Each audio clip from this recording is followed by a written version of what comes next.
Hey everyone, today we're going to dig into the very first steps of the Vietnam War. And trust me, this story starts in a place that you would absolutely never expect. Take a good look at these words. I'm guessing they sound pretty familiar, right? They're straight out of the American Declaration of Independence. I mean, this is the bedrock of American democracy. But here's the thing, someone else used them too. So let's think about that for a sec. The year is 1945. World War II has just ended. A new country is trying to declare its freedom, and its leader picks these exact words written by an American founding father, to make his case. Who do you think it was?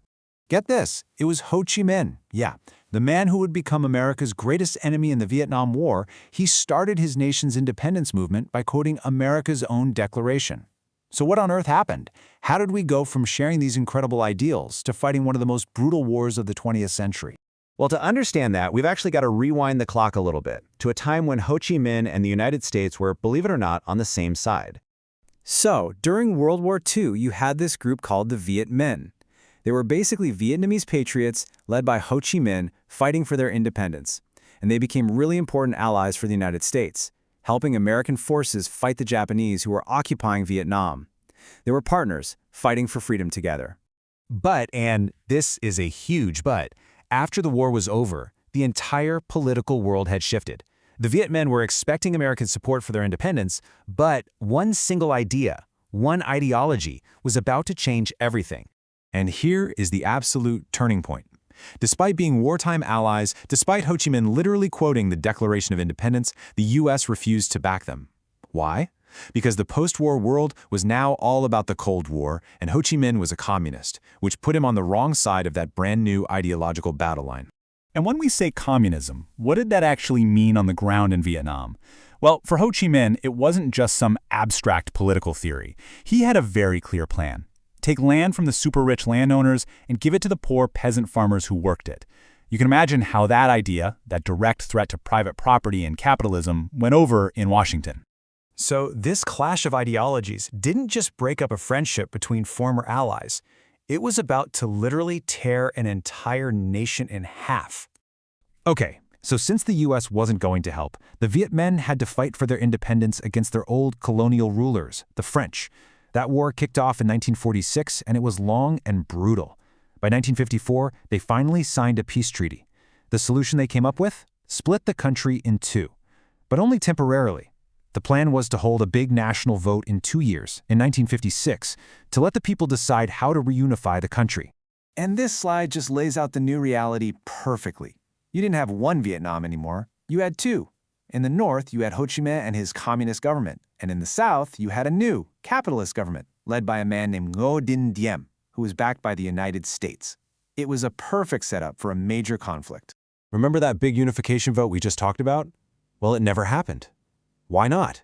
Because everyone realized that Ho Chi Minh was incredibly popular, and if they held the election, the communists were going to win in a total landslide. So fearing a communist victory, the vote was just called off.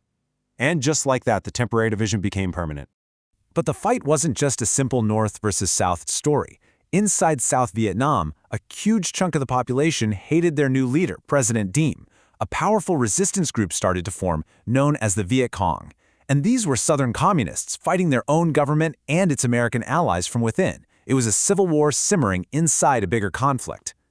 So, you've got to be asking yourself, why was the U.S. getting so deeply involved in a civil war halfway across the globe?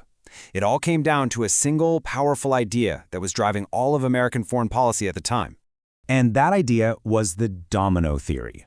U.S. leaders genuinely believed that if South Vietnam became communist, it would trigger a chain reaction. That Laos, Cambodia, Thailand, the whole region would fall, one after the other, just like a line of dominoes. So for them, stopping communism in Vietnam wasn't just about Vietnam. It was about preventing the collapse of all of Southeast Asia.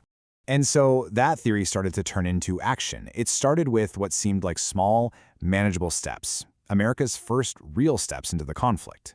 In 1954, the same year Vietnam was divided, President Dwight Eisenhower, a guy who knew war better than almost anyone, sent the first U.S. military personnel.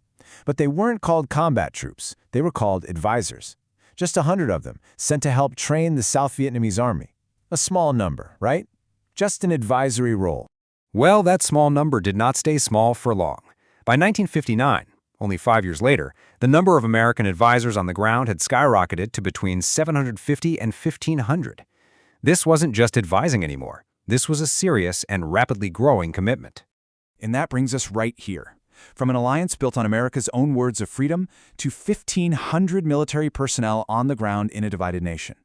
The U.S. was getting more and more entangled, and with every step it took, it got that much harder to turn back.